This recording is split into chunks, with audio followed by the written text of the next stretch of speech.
Well, it was another solid episode for The Walking Dead. I am so sorry this is a few days late. It's been a rough week or so, sorry. One, and I just want to get this out of the way, fuck Ezekiel's throat cancer, or thyroid cancer, rather. Though I did like the point they made, things that were very curable before the apocalypse. Thyroid cancer, 98% chance of beating it. He watched his grandmother and his dad beat it.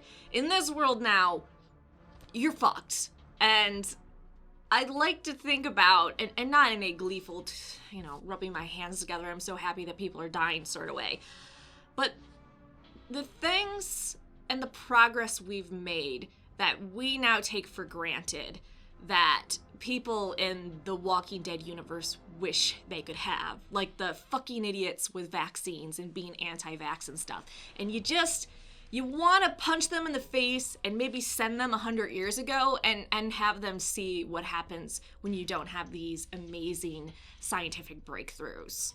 There are so many things that are not going to be caught or diagnosed that make people's lives a lot easier or perhaps save their lives in the post-apocalypse. And you hear so many people nowadays saying things like, oh, 100 years ago we didn't have autism or we didn't have this or that.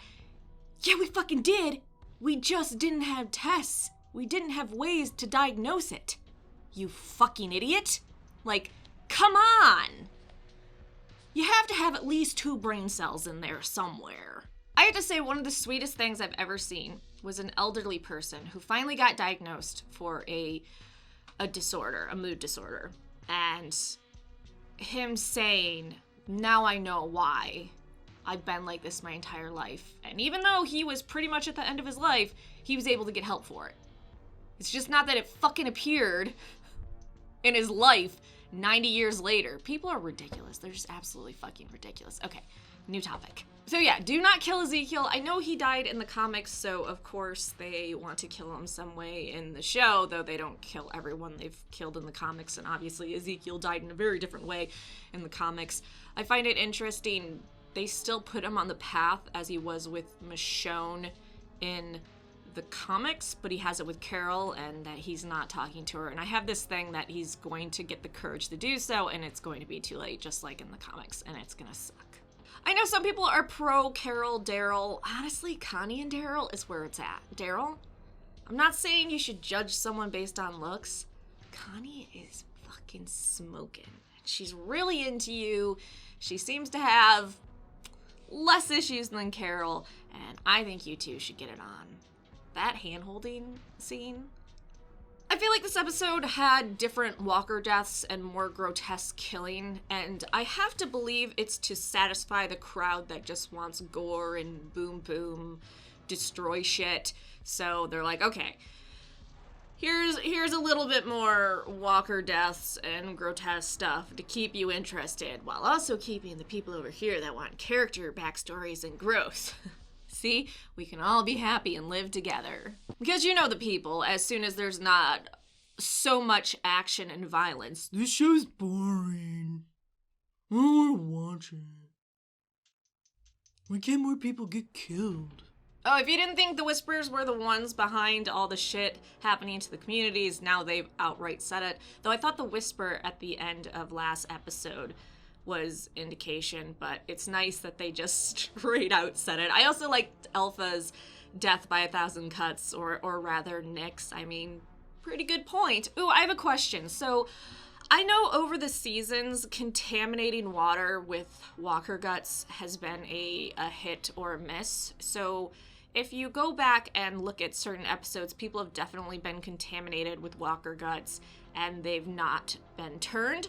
In the 2-ish seasons I missed, have we made that canon again, like it was in the comics, that walker guts can turn you? Or are we still ignoring that in the show?